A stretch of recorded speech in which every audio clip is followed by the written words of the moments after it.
I had it as a lawyer, but I also had it as an Indian, that a man is being given death penalty in a country where I live.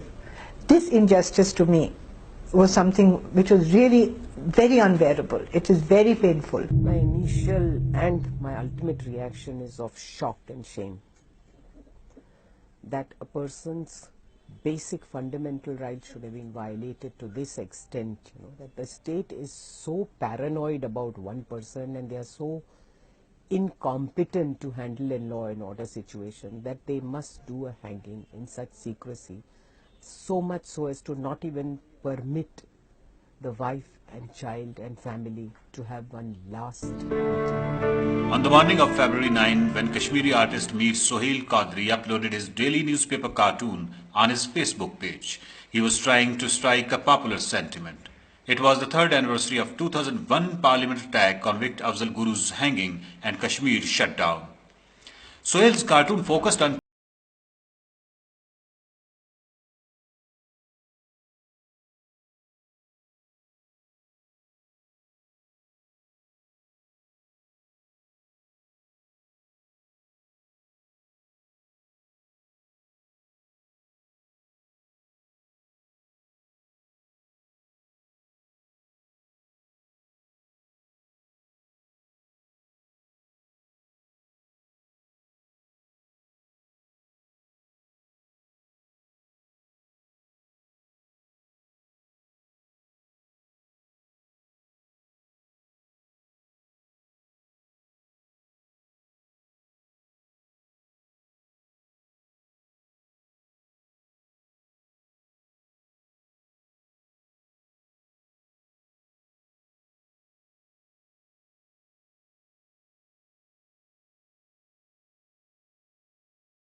violence in Indian occupied Kashmir, one more innocent man was hanged from the altars of Indian democracy, which did not even allow his family to lay claim over his body.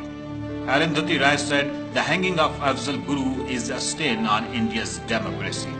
Why he was convicted? Because he was truthful. He agreed that yes, because Supreme Court said that even we are rejecting the confession, but he has admitted certain things.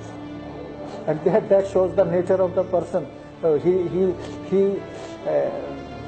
He has been victimized because of his truthfulness. Their incarceration,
Guilty, and she's done it, and then, these kind of obnoxious statements were made. The law is that we are considered innocent till we are proved guilty. But in this case, here a judge is saying 6 months prior to the submission of charge sheet that you are guilty. He is pronouncing as guilty. So what would you now think about the trial? So you know the trial, how trial was going on. So this was a mindset. Judge had actually, it was a predetermined kind of a thing. He had determined in the very first thing, he has pronounced the judgment in the very first meeting that you are guilty and you will be, convicted.